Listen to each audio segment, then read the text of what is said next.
Halo teman-teman, selamat datang kembali di channel Cerpen Remaja. Di konten kali ini, saya akan membahas cerita tentang horor yang berjudul Penampakan Hantu di Kosan Anggrek. Sebelum lanjut ke cerita, alangkah baiknya teman-teman subscribe dan like video ini, agar channel ini lebih berkembang lagi dan lebih semangat membuat konten-konten selanjutnya.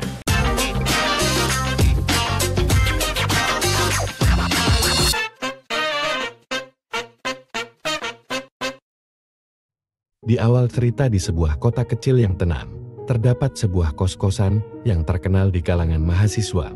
Namanya Kosan Anggrek. Kosan ini memiliki bangunan yang cukup tua, dikelilingi oleh pohon-pohon besar yang membuat suasana semakin teduh. Namun, di balik keteduhan tersebut, tersimpan sebuah misteri yang menyeramkan. Pada suatu malam, Dinda, seorang mahasiswi yang baru pindah ke kosan tersebut, merasakan sesuatu yang aneh. Suara gemerisik dan langkah kaki terdengar dari lorong meskipun sudah lewat tengah malam. Awalnya, Dinda mengira itu adalah teman-teman kosannya yang mungkin masih terjaga. Tetapi saat dia membuka pintu kamar, lorong itu kosong. Keesokan harinya, Dinda menceritakan pengalamannya kepada teman-teman kosannya. Tetapi mereka hanya tertawa dan mengatakan itu mungkin hanya halusinasinya saja karena kelelahan. Namun, seorang teman, Rina, yang sudah lebih lama tinggal di sana, terlihat serius dan berkata, sebenarnya kosan ini memang ada ceritanya. Rina mulai bercerita bahwa beberapa tahun lalu, ada seorang penghuni kos yang bunuh diri di kamar paling ujung. Sejak saat itu, banyak penghuni kos yang sering mendengar suara-suara aneh, melihat bayangan misterius, atau bahkan merasakan kehadiran seseorang padahal sedang sendirian. Dinda merasa merinding mendengar cerita tersebut. Tetapi dia berusaha untuk tetap tenang dan tidak terlalu memikirkan hal itu. Malam berikutnya, dia tidur lebih awal dengan harapan bisa beristirahat dengan tenang. Namun, sekitar pukul 2 pagi, dia terbangun karena mendengar suara ketukan di pintu kamarnya. Dengan hati-hati, Dinda membuka pintu dan melihat seorang perempuan berambut panjang dengan pakaian putih berdiri di lorong. Wajahnya pucat dan matanya kosong menatap Dinda. Dinda berusaha untuk berteriak, tetapi suaranya tidak keluar. Perempuan itu kemudian berbalik dan berjalan menuju kamar paling ujung. Setelah beberapa saat, Dinda mengumpulkan keberaniannya untuk mengikuti perempuan tersebut. Saat dia sampai di depan kamar paling ujung, dia melihat pintunya sedikit terbuka. Dinda mendorong pintu tersebut perlahan dan melihat kamar itu kosong, tetapi ada aura dingin yang sangat kuat.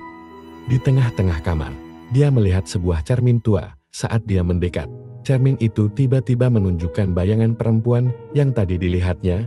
Bayangan itu tampak seperti mencoba berkomunikasi, tetapi tidak ada suara yang keluar. Dinda merasa ketakutan dan langsung berlari keluar kamar.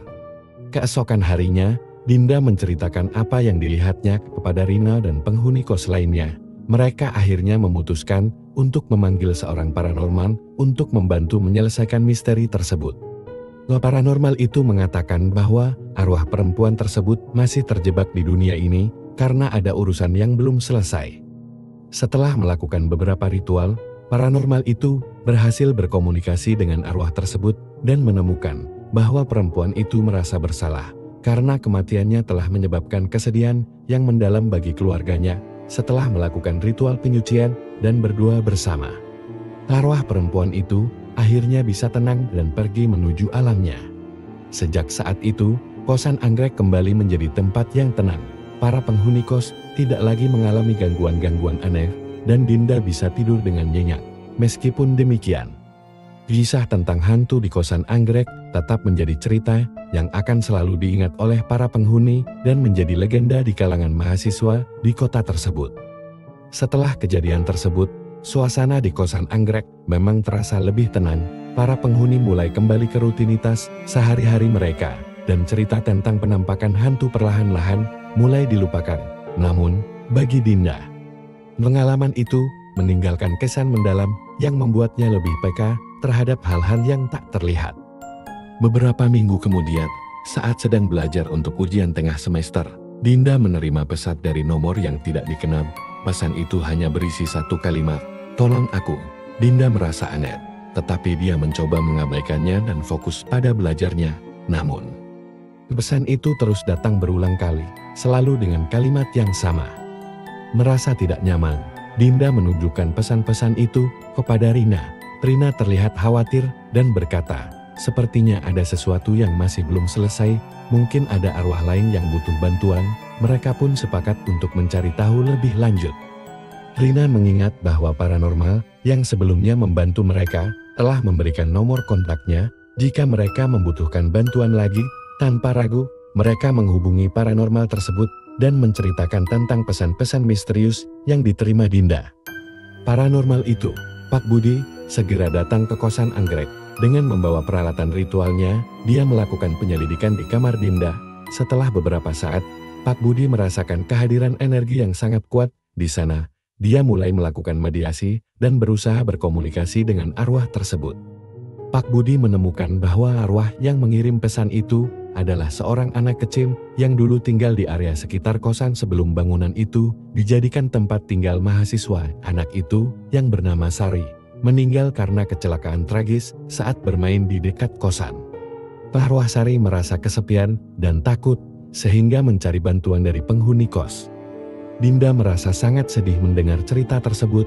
Dia memutuskan untuk membantu Sari dengan sepenuh hati. Bersama Pak Budi dan Rina, mereka mengadakan upacara kecil untuk mengenang dan menghormati Sari. Mereka memasang lilin dan berdoa, memohon agar Sari bisa menemukan kedamaian dan bertemu kembali dengan keluarganya di alam baka. Selama upacara, Sari menampakkan dirinya sebagai bayangan lembut di hadapan mereka. Dengan suara lembut, Sari mengucapkan terima kasih dan perlahan-lahan menghilang. Suasana menjadi hangat dan tenang, seolah-olah beban yang selama ini menghantui tempat itu telah terangkat. Setelah kejadian tersebut, tidak ada lagi gangguan atau pesan aneh yang diterima Dinda. Para penghuni kosan anggrek hidup dengan lebih tenang dan damai. Mereka merasa bahwa dengan membantu arwah-arwah yang tersesat, mereka telah melakukan hal yang baik dan membawa kedamaian tidak hanya bagi diri mereka sendiri, tetapi juga bagi jiwa-jiwa yang terlupakan.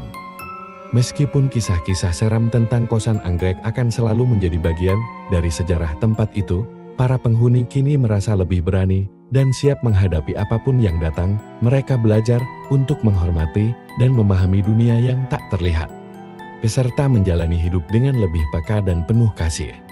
Dinda, Rina, dan teman-teman kos lainnya kini memiliki ikatan yang lebih kuat. Mereka tidak hanya berbagi tempat tinggal, tetapi juga pengalaman yang mengajarkan mereka tentang arti persahabatan, keberanian, dan kepedulian terhadap sesama, baik yang hidup maupun yang sudah tiada. Beberapa bulan berlalu sejak upacara untuk Sari, dan kehidupan di kosan anggrek berjalan normal. Dinda, Rina, dan teman-teman kos lainnya mulai menikmati suasana yang lebih damai. Namun, suatu malam, suasana kembali berubah. Kali ini, gangguan yang mereka hadapi berbeda dan lebih menakutkan. Pada suatu malam yang tenang, Dinda terbangun dari tidurnya karena mendengar suara tangisan.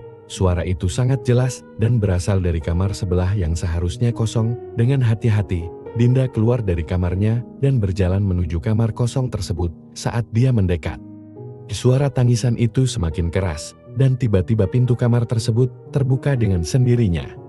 Di dalam kamar, Dinda melihat bayangan seorang wanita tua yang duduk di sudut ruangan, menangis dengan sedih. Wanita itu tampak sangat menyedihkan, dengan rambut berantakan dan pakaian yang lusuh. Dinda merasa iba, tetapi juga ketakutan. Dia memanggil Rina dan beberapa teman lainnya untuk melihat apa yang dia lihat. Ketika mereka semua berkumpul di depan kamar, wanita tua itu mengangkat wajahnya dan memandang mereka dengan mata yang penuh kesedihan. Rina memberanikan diri untuk bertanya, "Ada yang bisa kami bantu?" Wanita tua itu tidak menjawab, tetapi tiba-tiba menghilang begitu saja, meninggalkan ruangan itu kembali kosong dan dingin. Mereka semua merasa bingung dan takut, tetapi mereka tahu bahwa mereka harus mencari tahu siapa wanita itu dan apa yang dia inginkan. Mereka kembali menghubungi Pak Budi, paranormal yang pernah membantu mereka sebelumnya. Pak Budi setuju untuk datang lagi dan membantu mengungkap misteri ini. Pak Budi kembali ke kosan anggrek dengan membawa lebih banyak peralatan untuk menyelidiki lebih dalam. Dia merasakan energi yang sangat kuat dan penuh kesedihan di kamar kosong tersebut. Setelah beberapa saat, Pak Budi berhasil berkomunikasi dengan arwah wanita tua itu. Wanita itu adalah mantan pemilik rumah belum dijadikan kosan. Namanya adalah Bu Siti, dan dia meninggal beberapa tahun lalu dalam kesendirian dan kesedihan karena anak-anaknya meninggalkannya tanpa ada yang peduli padanya. Arwah Bu Siti masih terikat pada rumah itu karena rasa sakit dan kesedihan yang mendalam. Dinda dan teman-temannya merasa sangat iba kepada Bu Siti. Mereka memutuskan untuk membantu arwah Bu Siti menemukan kedamaian. Pak Budi menyarankan mereka untuk melakukan upacara pengampunan dan penghiburan, di mana mereka bisa menyampaikan pesan-pesan pengampunan dan rasa hormat kepada arwah Bu Siti. Mereka mengumpulkan penghuni kos lainnya dan mengadakan upacara kecil di kamar kosong tersebut. Mereka menyalakan lilin, membawa bunga, dan berdoa untuk Bu Siti dalam suasana hening.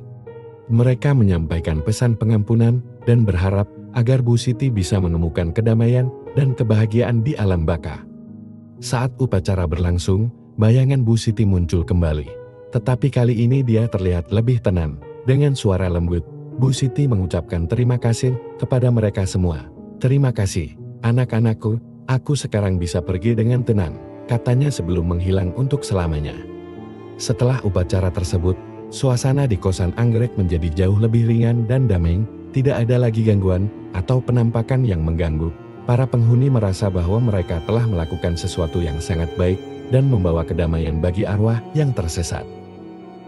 Dinda, Rina, dan teman-teman kos lainnya belajar banyak dari pengalaman ini. Mereka belajar tentang pentingnya kepedulian dan kasih sayang, tidak hanya kepada yang hidup, tetapi juga kepada yang telah tiada. Kosan anggrek kini menjadi tempat yang penuh dengan kenangan dan pelajaran berharga. Sebuah tempat di mana kisah-kisah misteri dan keberanian terjalin dalam harmoni. Terima kasih telah menonton video ini. Saya sangat menghargai dukungan dan waktu yang telah Anda habiskan untuk menonton konten video saya. Dan jangan lupa untuk subscribe channel ini dan aktifkan lonceng notifikasinya agar tidak ketinggalan cerita-cerita menarik berikutnya.